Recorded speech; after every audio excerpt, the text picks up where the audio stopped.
Presented by Albella Music. Soy capilla que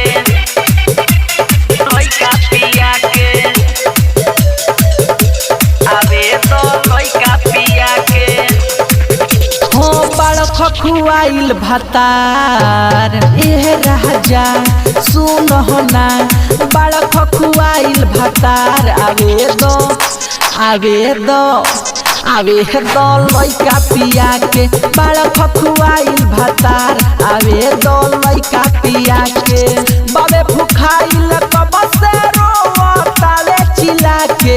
बाबे भुखाइल कब से रोतावे चिल्ला के बड़ खखुआइल भतार आवे दो लइका पिया के बड़ खखुआइल भतार आवे दो लइका पिया के सुन लो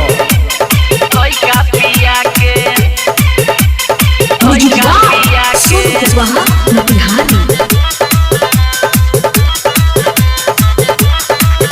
बड़ी भइल बड़ तू पागल खाली रहेल यही में लागल आइए सुनिया बात बुझत कहने को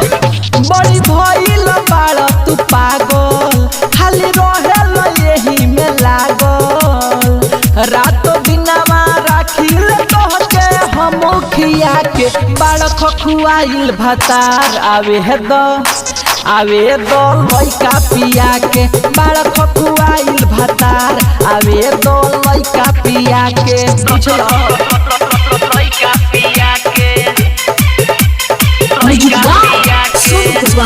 Presented by Albella Recording Studio, Simran. Writer Horil के धलेल रहन नहीं मानेल यमेंदर कहन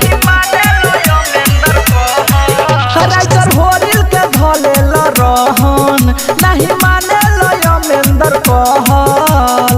भुवर भोजपुरिया देले होए दे लगलिया के बड़ खखुआइल भतार आवे दो